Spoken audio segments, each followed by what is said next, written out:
When we say the economy is suffocating Ghanaians, we sound like a broken record. But can we be blamed? People can't afford to be sick anymore because things are so bad. The prices of food, fuel, medicine, basic goods, and some services have risen, as you all know. Even the cost of using public washrooms has increased. Oh yes, we checked. It has risen by 20%, or 20 pesos rather. So President Akufo-Addo announced his government's decision to return to IMF on July 1, Republic Day. This is after many in his government boasted and thumped their chest, insisting they could manage the economy better without the IMF. That's why we got into the IMF. You were spending too much relative to revenues, which is true. You were borrowing too much, which is true. Your external payments position has deteriorated, which is true. And so you ended up, your growth is reducing, which is true. So you ended up at the IMF.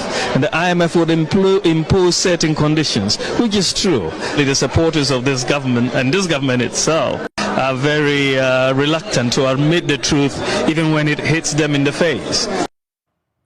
But they had to eat back their words. They had to run back to the very IMF they claimed they didn't need. And this should be a lesson to all politicians in this country, NDC inclusive, that propaganda is not cool anymore. You know why? People are becoming more discerning and seeing through politicians' lies.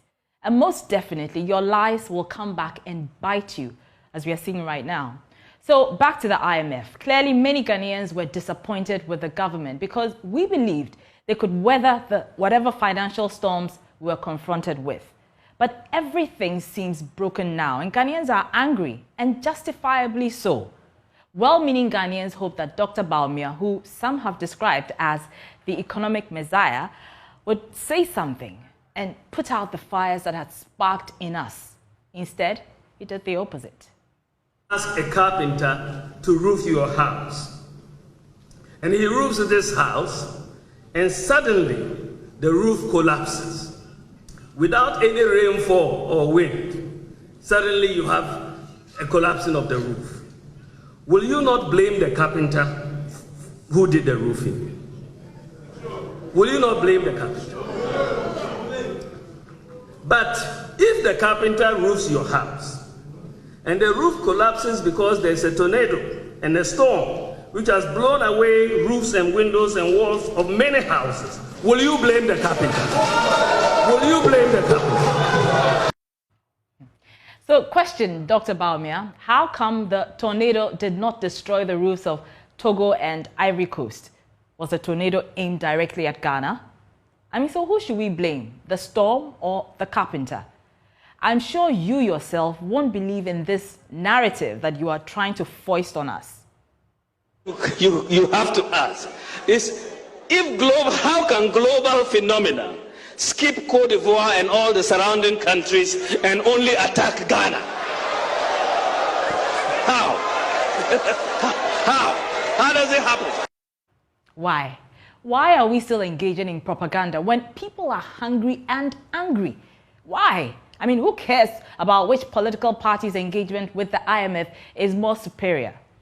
I believe many Ghanaians will agree with me when I say that the lowest point of your IMF speech was blaming the previous government for the country's economic woes. But this is the very reason Ghanaians voted for the NPP in 2016, to clean the mess you say your opponents had created. So why are you blaming the NDC for your shortcomings or your government's gross incompetence? Dr. Bawumia, you have been in charge of the economic management team for 6 years. 6. Or is it the case that you're not really in charge? Are you being undermined? Well, I guess we'll never know. Your speech was a disappointment for many who were eagerly anticipating what you had to say. In fact, some actually believed you were going to apologize to Ghanaians. I think it's safe to say that that apology won't happen anytime soon, given the kind of politics we practice in these parts. The politics where people will tell you the hard truth, or rather not tell you the hard truth, to your face, and cheer you on, even though you are on the wrong path. Give me 1,000 interchanges and a Ghana card. I'll choose the Ghana card because it has more impact on the Clearly, Mr. Vice President, you are not in touch with the realities on the ground. Dr. Bawumia, what the people were looking forward to was an admission that your government made mistakes and an assurance of how you intend to get us out of this economic quagmire. You may not have apologized, but it's not too late. Perhaps you are paralyzed by the fear that your opponents will mock you. But remember, Ghanaians may forgive you. A genuine apology softens the heart.